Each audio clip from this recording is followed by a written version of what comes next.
Inside our front overhead cabinet, we have all of our controls for our solar panel, our generator start and stop, our power management or EMS panel, our tank monitoring system and batteries, our inverter charge display, and our hot water heater for gas and electric. First one we're going to talk about is our solar display panel. And that's what it is. It displays our solar panel, what type of battery voltage we have, what type of amperage we might have coming in from the sun, or how many amp hours we've accumulated over time. And we can do that by simply hitting the select button and selecting down through. So as we see here, I'm looking at battery voltage. The battery voltage is currently 12.2 to 12.3. So when I push that next one is solar charge amps. So if you're out in the sun and we're actually bringing in power from the sun, I would actually have an amp reading here. And in our systems here, we have a 100-watt solar panel on the roof. So at a potential peak power system or sun in an upright position, we could see over 5 amps of power coming into the unit. The next one is actually amp hours that we've accumulated from the sun. As you can see, this unit here has accumulated 26.1 hours of power being brought in from the sun. Our next switch here is our generator start switch, or we can shut the generator off at this position. If we was to push and hold this button in the up position, our generator would start. If the generator hadn't been started in a couple months or a month, it may take a couple cycles of trying to start it. I would hold that button about 10 to 15 seconds and then release it and then try again. If the generator's running and I want to shut it off, I just simply push and hold in the down position or stop position and it'll shut off. The display here to the right is how many hours that generator has ran. So when you first purchase a unit, you're going to have a couple tenths of an hour on that display. On your first oil change, once this is 20 hours, you're going to want to change the oil in that first 20 hours. That's the break-in oil. After that, you can go up to 150 hours before you change the oil and the filter, air filter, into that unit. The next one we're going to go to is we're going to come back down here into the corner is our water heater. As we can see here, the one on the left with the lightning bolt is our 120 volt source for heat. In the up position, it will be on.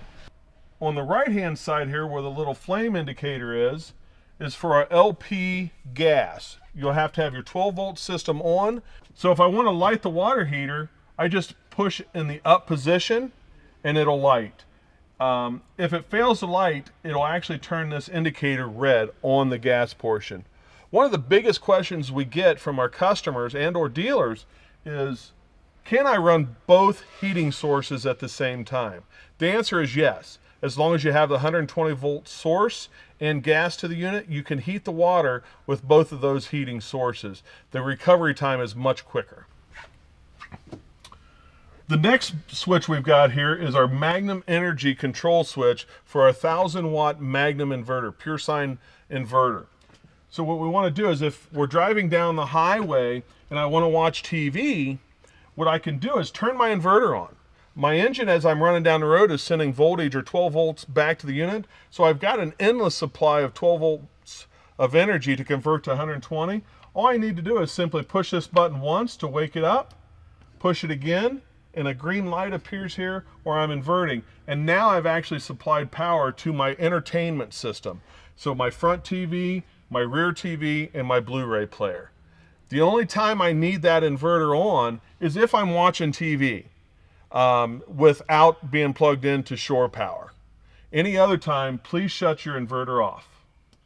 The next display is our freshwater, gray water, and black water display along with our LP. So if I want to read my tank monitoring system, all I have to do is push in the up position, the tank test, and it'll actually show me the levels of the tank. As you can see here, my black water and gray water are empty, actually showing green, which is good. Think of green as good, okay? And my fresh tank and my LP are showing red, which is showing that they're empty, which is bad. The next one I have in here is a battery main and a battery auxiliary switch. In the up position is battery main, which is my engine battery. So I'm actually looking at my voltage for my engine to start. And in the down position is my house batteries, the power for my back of my van and for the lights and fans, etc. So what we're going to talk about today is the power management system, or the EMS system. This controls all the 120 volt power inside the vehicle or the Interstate. If you're using too much power, it's going to automatically shut items off. And then once that power that attributed that shutdown goes away, that other item will come back on. And that is in our power management system that we have here. So once our unit is plugged in and has power source to it, the display will actually come on. As you can see here, we just have a power source come to it, and you can see this panel lights up. What's going to happen is once we're plugged in, we can select off of shore power what type of amperage we have coming into the system. So if you're at a campground, our typical power coming into it should be no less than 30 amps of power. As you can see here, I've got it selected at 30 amps. Now, if we're at home and we're at our garage or what have you, and we only have a 20 amp outlet or 20 amp circuit, I can manually select from this 30 over to the 20. And now I'm managing my load at 20 amps. This same thing is going to happen when I start my generator. What's going to happen when I start my generator, this will automatically switch up to gen, and it's going to manage that load at 20.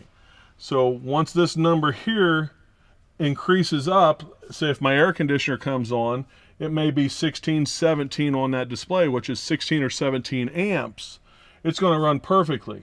Now, if I was to turn on another item such as a water heater or a microwave in that scenario, I add those numbers to that, which would increase over 20, and it would shut it off. So if I was running my air conditioner and I would have a number here of 17, then what's going to happen when I turn my water heater on, that would increase to about a number of 29, and it would automatically shut that water heater off and allow my air conditioner to keep running, but it does shut that water heater off. The air conditioner is primary.